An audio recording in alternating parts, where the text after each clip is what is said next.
ನಮಸ್ಕಾರ ಸ್ನೇಹಿತರೆ, ನಮ್ಮ ಪಯಣಕ್ಕೆ ಸ್ವಾಗತ ಸುಸ್ವಾಗತ. ಇಂದು ನಾನು ಕೇರಳದ ಪ್ರಸಿದ್ಧ ಕೊಟ್ಟಿಯೂರು ದೇವಾಲಯಕ್ಕೆ ಭೇಟಿ ನೀಡಿದ ಕ್ಷಣಗಳು ಮತ್ತು ಅನುಭವಗಳನ್ನು ಈ ಚಿಕ್ಕ ಮಿನಿ ಬ್ಲಾಗ್ನಲ್ಲಿ ನಿಮಗೆ ತೋರಿಸಲು ಪ್ರಯತ್ನಿಸಿದ್ದೇನೆ. ಮಳೆರಾಯ ಆಗ ತಾನೇ ಜೋರಾಗಿ ಬಂದು ತನ್ನ ಶಬ್ದವನ್ನು ನಿಲ್ಲಿಸಿದ್ದ. ಹೊಸ ರೋಡ್ ಸಿಗ್ನಲ್ನಲ್ಲಿರುವ ಪರಮ ಪೂಜ್ಯ ಶ್ರೀ ಶಿವಕುಮಾರ ಸ್ವಾಮೀಜಿಯವರ ಪ್ರತಿಮೆಗೆ ನಮಸ್ಕರಿಸುತ್ತಾ ನಮ್ಮ ಪಯಣ ಎಲೆಕ್ಟ್ರಾನಿಕ್ ಸಿಟಿ ಮೆಟ್ರೋ ಸ್ಟೇಷನ್ ಕಡೆ ಸಾಗಿತ್ತು. ನನ್ನಣ್ಣ ಮತ್ತು ಅವರ ಸ್ನೇಹಿತರು ಟಿ ಮೂಲಕ ಕೊಟ್ಟಿಯೂರಿಗೆ ಹೋಗಲು ಪ್ಲ್ಯಾನ್ ಮಾಡಿದರು. ಸೊ ಅವ್ರ ಜೊತೆಗೆ ಜಾಯ್ನ್ ಆಗಿತ್ತು. ಹಾಗಾಗಿ ಇಲ್ಲಿ ಮೆಟ್ರೋ ಸ್ಟೇಷನ್ ಮುಂದೆ ಬರಲು ಹೇಳಿದರು. ಇಲ್ಲೇ ವೇಟ್ ಮಾಡ್ತಾಯಿತ್ತು. ಸುಮಾರು ಒಂದು 10:30 to 11 o'clock ಅವ್ರು ಬಂದಿದ್ದು. ಸೊ ನೈಸ್ ರೋಡ್ ಮೂಲಕ ನಮ್ಮ ಪ್ರಯಾಣ ಸ್ಟಾರ್ಟ್ ಆಗಿತ್ತು.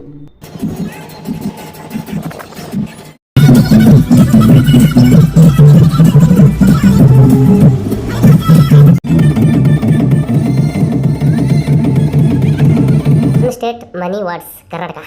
ನಮ್ಮ ಟಿ ಅಣ್ಣ ಬೆಳಗ್ಗೆನೇ ತಂದುಬಿಟ್ಟು ಕೊಟ್ಟಿಯೂರು ಸಮೀಪ ಸ್ಟಾಪ್ ಮಾಡಿದರು. ಇನ್ನೇನು 10 kilometers ಇರುವಾಗಲೇ ಪೊಲೀಸ್ನವರು ಬೇರೆ ರೂಟ್ ಕಳಿಸಿದ್ದು. ಸೊ ಇದು ಬಂದುಬಿಟ್ಟು 40 kilometers ತಗೊಂಡು ಬರೋದಿತ್ತು. ಸೊ ಇಲ್ಲಿ ಅಂತೂ ವೆಹಿಕಲ್ಸ್ಗಳು ಸಿಕ್ಕಾಪಟ್ಟೆ ಜಾಮ್ ಆಗಿತ್ತು. ಒಳ್ಳೆ ಅಪೋಸಿಟ್ಸ್ ಎಲ್ಲ ಬರ್ತಾಯಿದ್ದು, ಬಟ್ ಎಲ್ಲರಿಗೂ ಈ ಕಡೆನೇ ಕಳಿಸ್ತಾಯಿದ್ರು. ಸೊ ಇದು ಡಿಫ್ರೆನ್ಸ್ 30 kilometers ಡಿಫ್ರೆನ್ಸ್ ನಮ್ಮ ಮುಂದೆ ಬಂದಿದ್ದು. ಅಲ್ಲಿರೋ ನೇಚರ್ಗೆ ನಮಗೆ ಈ ಟ್ರಾಫಿಕ್ ಜಾಮ್ ಅಷ್ಟೊಂದು ಎಫೆಕ್ಟ್ ಆಗಲಿಲ್ಲ. ಆ್ಯಕ್ಚುಲಿ ಈ ಕೇರಳದಲ್ಲಿ ಫುಟ್ಬಾಲ್ ಕ್ರೇಜ್ ಸಿಕ್ಕಾಪಟ್ಟೆ. ಸಣ್ಣ ಹಳ್ಳಿಯಲ್ಲೂ ದೊಡ್ಡ ಪೋಸ್ಟರ್ಸ್ಗಳು. ಒಳ್ಳೆ ನಾನು ನೋಡಿದ್ರೆ ಈ ಫಿಫಾ ವರ್ಲ್ಡ್ ಕಪ್ ಇಂಡಿಯಾದಲ್ಲೇ ಆಗ್ತಿದೆಯೇನೋ ಅನ್ನೋ ಒಂದು ಫೀಲ್. ಈ ಎಕ್ಸ್ಟ್ರಾ 40 kilometer ಜರ್ನಿ ಏನಿತ್ತಲ್ಲ, ಅದು ನಮಗೊಂಥರ ಡಿಫ್ರೆಂಟ್ ಫೀಲೇ ಕೊಡ್ತು. ಯಾಕಂದರೆ ಕ್ಲೈಮೇಟು ನೇಚರ್ ಮಾತ್ರ ಅಲ್ಟಿಮೇಟು ಸೂಪರ್ ಆಗಿತ್ತು.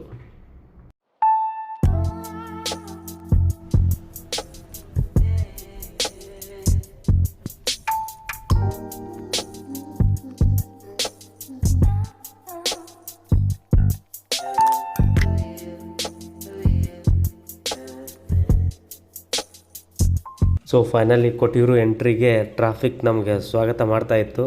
ಬಟ್ ಹೇಳ್ಕೊಳ್ಳೋಷ್ಟು ಟ್ರಾಫಿಕ್ ಏನಲ್ಲ, ಬಟ್ ಬೇಗ ಮೂವ್ ಆಗ್ತಾಯಿತ್ತು. ಅಲ್ಲೇ ಇರೋ ಪೇ ಪಾರ್ಕಿಂಗಲ್ಲಿ ನಮ್ಮ ಟಿ ಪಾರ್ಕ್ ಮಾಡಿಬಿಟ್ಟು ನಾವು ಫ್ರೆಶ್ ಅಪ್ ಆಗೋಕ್ಕೆ ಹೊರಟಿದ್ದು. ಫ್ರೆಶ್ ಅಪ್ ಆಗಿ ಹೋಟೆಲಿಂದ ಬಂದಾಗ ಈ ಸೀನ್ರಿ ಕಾಣಿತು. ಸೊ ಒಂದು ತುಣುಕು ಹಾಕಿದ್ದೀನಿ ನೋಡಿ, ತುಂಬ ಚೆನ್ನಾಗಿತ್ತು.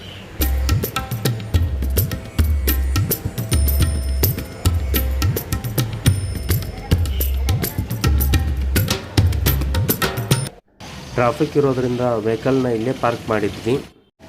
ಇಲ್ಲಿಂದ ದೇವಸ್ಥಾನ 1 kilometer ದೂರ ಆಗುತ್ತೆ. ಸೊ ನಡ್ಕೊಂಡೇ ಹೋಗ್ತಾ ಇರೋದು. ನೀವಿವಾಗ ನೋಡ್ತಾ ಇರೋದು ಬಾವಲಿ ರಿವರ್. ಕೊಟ್ಟಿಯೂರು ದೇವಸ್ಥಾನದ ಭಾಗಗಳೆಂದರೆ ಅಕ್ಕರೆ ಕೊಟ್ಟಿಯೂರು ಮತ್ತು ಇಕ್ಕರೆ ಕೊಟ್ಟಿಯೂರು. ಅಕ್ಕರೆ ಕೊಟ್ಟಿಯೂರು ನದಿಯ ಪೂರ್ವ ಭಾಗದಲ್ಲಿದೆ ಹಾಗೂ ಇಕ್ಕರೆ ಕೊಟ್ಟಿಯೂರು ನದಿಯ ಪಶ್ಚಿಮ ಭಾಗದಲ್ಲಿದೆ.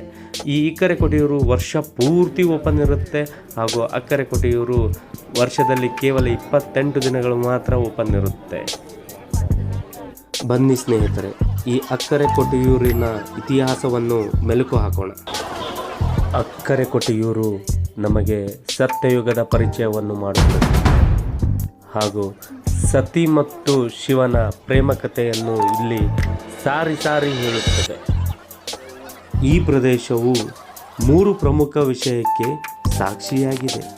ಮೊದಲನೆಯದ್ದು ಸತಿಯ ದೇಹತ್ಯಾಗ, ಎರಡನೆಯದ್ದು ವೀರಭದ್ರನ ಸೃಷ್ಟಿ, ಮೂರನೆಯದ್ದು ಸ್ವಯಂಭೂಲಿಂಗ.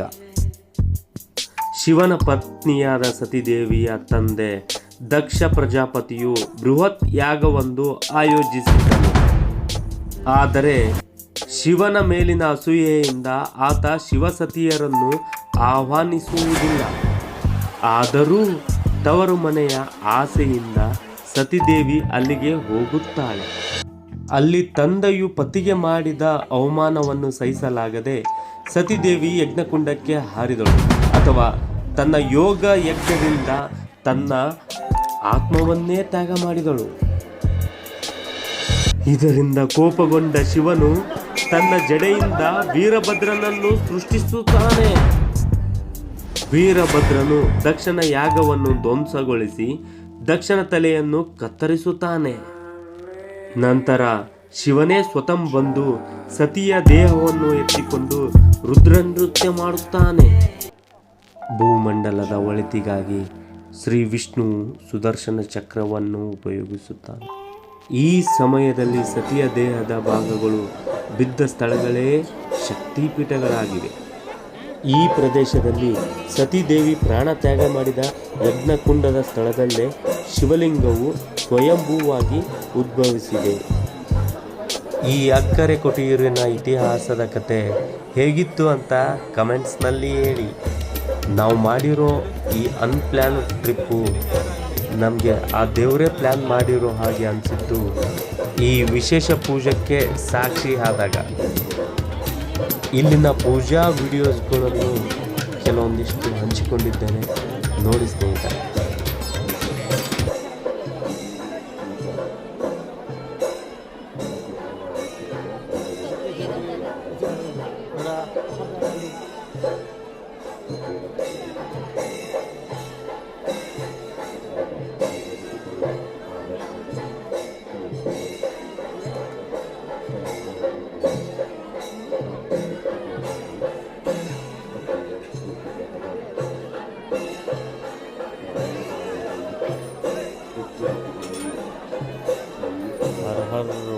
हर हर महादेव, हर हर महादेव.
ಇವೆಲ್ಲ ಪೂಜಾ ವೇಳೆಯ ವಿಡಿಯೋಸ್ಗಳು ಹೇಗಿತ್ತು ಅಂತ ಕಮೆಂಟ್ ಮಾಡಿ. ಪುರೋಹಿತರು ಪೂಜಾ ಮುಗಿಸ್ಕೊಂಡು ಮತ್ತೆ ಮರಳಿ ಹೋಗ್ತಾ ಇರೋದು.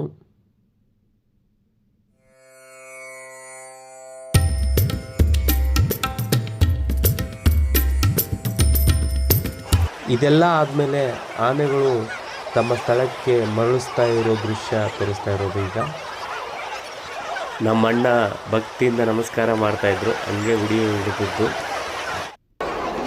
ಸೊ ಫೈನಲಿ ಪೂಜೆ ಎಲ್ಲ ಮುಗಿದ ನಂತರ ಪ್ರಸಾದ ತೊಗೊಂಡ್ವಿ. ಪ್ರಸಾದ ಮಾತ್ರ ಸೂಪರ್ ಆಗಿತ್ತು. ಆಮೇಲೆ ಈಗ ಅಕ್ಕರೆ ಕೊಟಿಯೂರಿಂದ ಇಕ್ಕರೆ ಕೊಟಿಯೂರು ಕಡೆ ನಮ್ಮ ಪಯಣ ಸ್ಟಾರ್ಟ್ ಮಾಡಿದ್ವಿ.